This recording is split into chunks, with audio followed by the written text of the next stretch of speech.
Mardi 19 mars, il est quasiment 9h moins le quart. On va ouvrir une page culturelle avec votre agenda théâtre que vous allez pouvoir remplir grâce au conseil très avisé de Jean-Philippe Viaud, qui nous parle de deux grands classiques et sans doute les mises en scène de pièces les plus connues d'un certain Molière.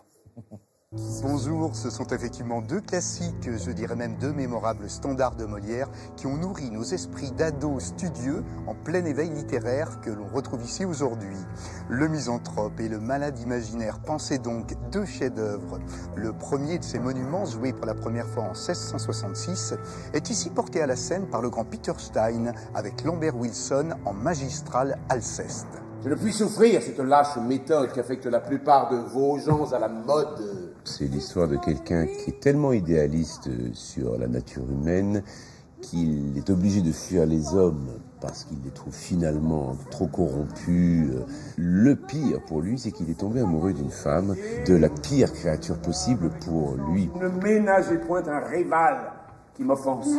De tout l'univers, vous devenez jaloux. C'est que tout l'univers est bien reçu de vous. Ils sont très proches tous les deux parce qu'ils ont tous les deux conscience du monde dans lequel il vit, sauf qu'elle, elle décide de l'assumer quelque part, de jouer même, à l'intérieur de ça, de jouer au même jeu qu'eux, et Alceste s'y refuse. Celle qui vous charme est indigne de vous. Vous feriez bien de prendre moins de soin des actions des autres et de vous mettre un peu plus en peine des vôtres. C'est un drame, dans lequel on peut se projeter.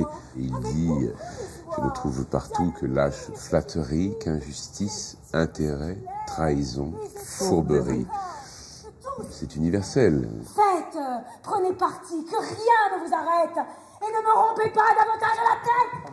Molière et son mythique Malade imaginaire, ultime comédie qu'il joua avec sa troupe en 1673, se redécouvre ici avec un tout nouvel hypocondriaque, incarné là par Daniel Auteuil, également metteur en scène de cette farce salvatrice.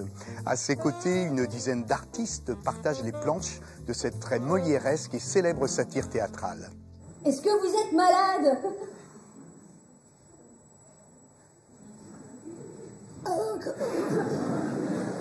Comment coquine?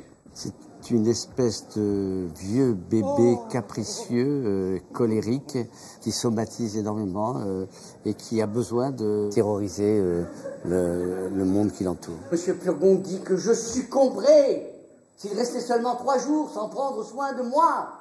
Si vous n'y prenez garde, il prendra tant de soin de vous qu'il vous enverra en l'autre monde. Ponette, c'est une jeune femme qui est pleine d'affection pour son maître.